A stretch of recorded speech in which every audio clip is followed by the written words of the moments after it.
This is Yoke Reader of the New Horizons Academy. We're doing grammar, and here come pronouns.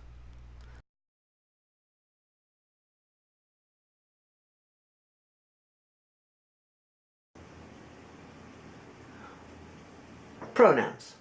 Pronouns are words that take the place of nouns. Pro means instead of or in place of, and nouns are labels for person, place, thing, animal, or idea. There are 7 different kinds of pronouns. I'm going to start with one kind called the nominative pronoun. Nome means name. What their function is, remember we go by function, is they replace the name of the doers. In a sentence you will have a thing or a person who is doing something, and if you don't want to mention his name again, then you use these pronouns. Now there's something else I need to do before we do that, and tell you how they are organized. Not just in English, but also in French and Dutch and German and many other languages, also in Spanish. And it goes like this: first person, second person, third person, the first person singular. These 3 are about one person. These 3, first person, second person, third person, are about more than one person. Now let's have a look what we're talking about. First person singular is I. I means the person speaking or the person writing. As in, I think you look lovely today. I is the one speaking. First person singular, one person. You, a single person being spoken to. You made a wonderful meal. You're speaking to one person. Third person singular, we're still talking about individual people. He, one male that you're talking about. He did really well. She, singular, one female that you're talking about. She did a good job. It, singular, a single thing that you're talking about. It stood up to the rain. Now we're going to do the plurals, more than one. This is one, this is more than one. Also 1, 2, 3, first, second, third person. We. We is self and another, or self and others. We went to the movies. That includes you. You, another you, same word, slightly different meaning. You're also talking to somebody, but you're talking to more than one person. And because it's the same word, folks often feel the necessity to say you guys or you boys to communicate that it is plural. You should all, they'll put all in there, but you don't have to. You should clean up your room if you are addressing more than one person. It's understood. And then the third person plural is they. This is more than one person, it's plural, that you are talking about. They went to the movies. You are not included in that. They went, you stayed home. Here we went, you're included in it. And here's the word who, which is, I don't know which person, I just don't know the name of this person. All these pronouns are nominative pronouns and are used to replace the names of the doers in a sentence. So something is happening and somebody is doing it. Like, you are painting the house. See, there you go. He cleaned the garden. You would never use him cleaned the garden or something like that. He, because he did it. He cleaned the garden. We did all the dishes.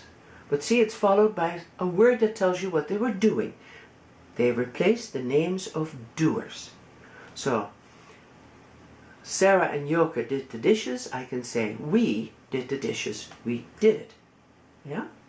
And if you don't know the name of the person, like who left this here, it's still a person left this here, but I just don't know the person's name. Here we go. Let me show you how it makes communication more clear. I love him more than her. And I love him more than she. The only 2 words that differ are her and she. But we know that I, you, he, she, there it is, it, we, you, they, are the ones for the doers. So loving Who is doing the loving? I, oh yeah, we have I love. Good. That is, the person speaking or the person writing is doing the loving. That's a verb. That's a word that tells you what somebody is doing.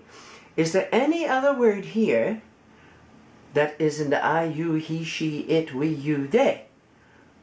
Well, then you know nobody else is doing anything. Something is being done to them, but we'll do that later. You know there's only one person doing anything. I love him, he's being loved, and I love her. And come to think of it, I love him a lot more than I love her. These two people are being loved, and the only one doing something is I. I love. Now look at the second sentence. I love him more than she. Now, completely different meaning.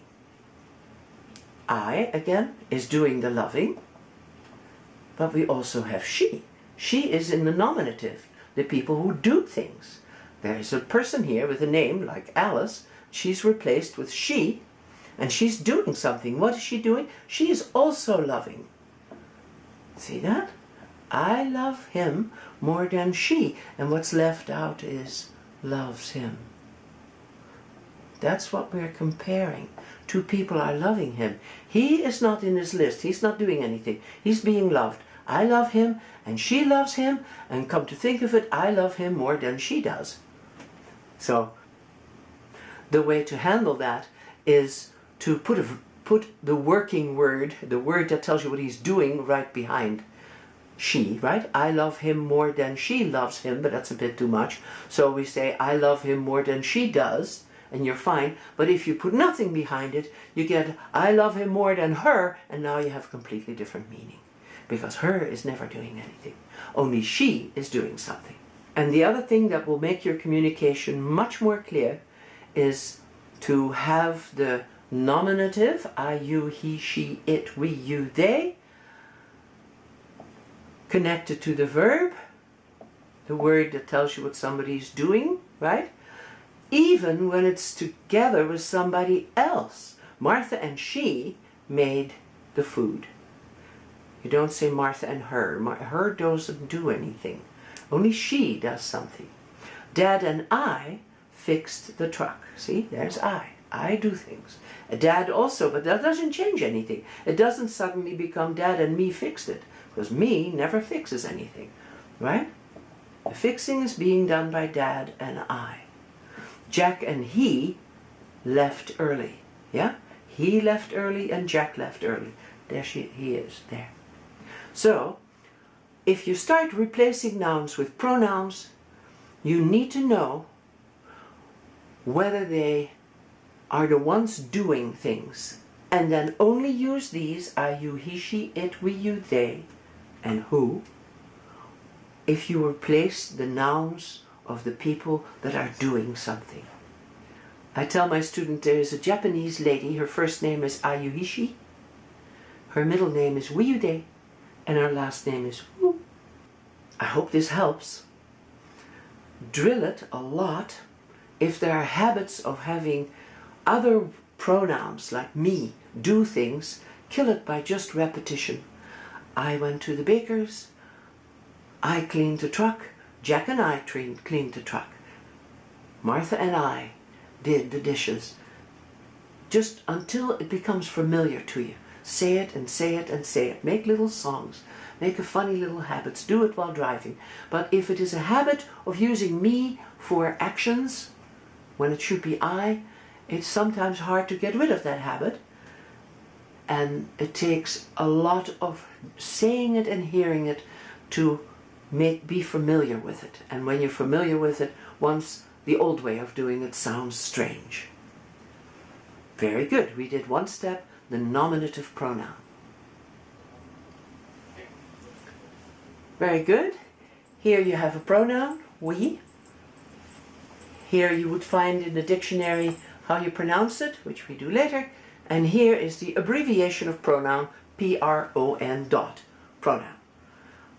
Very good.